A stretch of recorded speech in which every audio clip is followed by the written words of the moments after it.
आज अदानी इंटरप्राइजेज के शेयर कितने और गिरे, आरबीआई ने उठाया क्या बड़ा कदम, गिफ्ट सिटी में कारोबार बढ़ाने के लिए सरकार ने किया है क्या उपाय, विदेशी निवेशकों को आकर्षित करने के लिए क्या है सेबी का नया प्रस्ताव, जानेंगे आज हम मनी टाइम में। नमस्कार, मैं हूं अभिषेक, स्वागत है आपका मनी 9 पर। आप देख रहे हैं पर्सनल फाइनेंस का prime time show money time.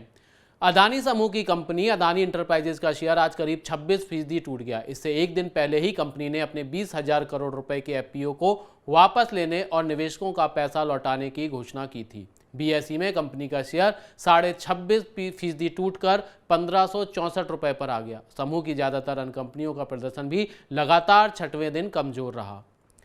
विदेशी बैंकों के बाद अब भारतीय रिजर्व बैंक भी अदानी ग्रुप को लेकर सतर्क हो गया है। आरबीआई ने सभी सरकारी बैंकों से अदानी समूह को दिए गए कर्ज की पूरी जानकारी मांगी है। स्विट्जरलैंड की क्रेडिट स्विस और सिटी बैंक ने मार्जिन लोन देने के लिए अदानी समूह की कंपनियों के बॉन्ड को गारंटी के रूप में स्वीकार करना बंद कर दिया है। अदानी समूह को पिछले एक हफ्ते से मुश्किल हालात का सामना करना पड़ रहा है।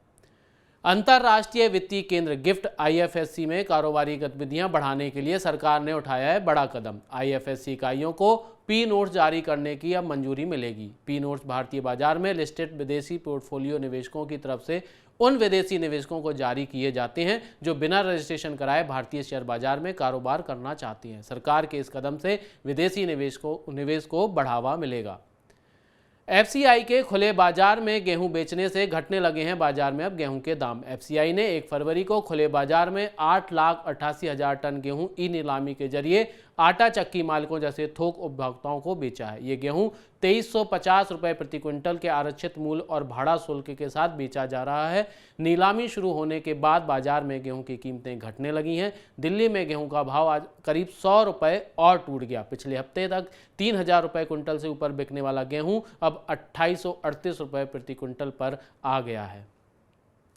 3,000 रुपये तक सस्ते हो सकते हैं एलईडी टीवी, क्योंकि वित्त मंत्री निर्मला सीतारमण ने आयात किए जाने वाले कलपुर्जों पर बुनियादी सीमा शुल्क को 5% से घटाकर 2.5% करने का ऐलान किया है। ओपन सेल पैनल पर सीमा शुल्क कम होने से टीवी के दाम करीब 5% तक कम हो सकते हैं। एलईडी टीवी सेट की कुल लागत में 60 से 70% से अधिक हिस्सा ओपन सेल पैनल का ही होता है। सोनी इंडिया ने कहा है कि सरकार के इस फैसले से टेलीविज़न उद्योग को बढ़ावा मिलेगा। अगर आप भी ऑनलाइन गेम खेलकर मोटी कमाई करते हैं तो अब आपको ज़्यादा टैक्स भी देना होगा। सरकार ने ऑनलाइन गेम्स में जीते जाने वाली शुद्ध राशि पर 30% की दर से टैक्स लगाने की घोषणा की है। इसके अलावा टीडीएस के लिए 10,000 रुपये की मौजूदा टैक्स लिमिट को भी खत्म कर दिया है। कुछ कंपनियां जीती जाने वाली राशि को मौजूदा सीमा से कम रखकर कर रही थी टीडीएस की चोरी, इसलिए सरकार ने यह फैसला लिया है।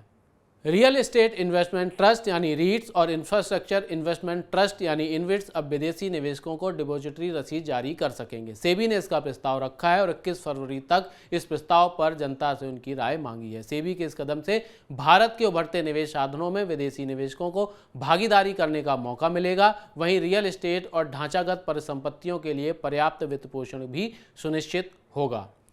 निप्पन इंडिया म्यूचुअल फंड ने एक नया open ended target maturity index fund launch किया है। यह फंड गवर्नमेंट सिक्योरिटीज और स्टेट डेवलपमेंट लोन में निवेश करेगा। यह फंड तुलनात्मक रूप से हाई इंटरेस्ट रेट रिस्क और लो क्रेडिट रिस्क का फायदा देगा। यह fund fixed income asset class के तहत उपलब्ध पैसे प्रोडक्ट्स के अलावा है। भारतीय रेलवे जल्द शुरू करेगी वंदे metro service. Vande Bharat metro की तर्ज पर होगा पूरे देश में इनका संचालन। बड़े शहरों के आसपास रहने वाले लोगों की यात्रा सुगम बनाने के लिए चलाई जाएंगी पूरे देश में वंदे भारत मेट्रो। कार्यालय और घर के बीच आना जाना इस मेट्रो से हो जाएगा बहुत ही आसान। विदेश में पैसा भेजना और खर्च करना अब बहुत महंगा पड़ेगा। वित्त मंत्री निर्मला सीतारमण ने आरबीआई के लिबरलाइज रेमिटेंस स्कीम के तहत कलेक्ट टैक्स एट सोर्स यानी टीसीएस की दर को 5% से बढ़ाकर 20% करने का प्रस्ताव रखा है। नए नियम के लागू होने के बाद विदेश में घर खरीदना और विदेशी शेयर बाजार में पैसा लगाना मुश्किल हो जाएगा। परिवार या दोस्त को छोटी से छोटी रकम भेजना भी जेब पर भारी पड़ेगा।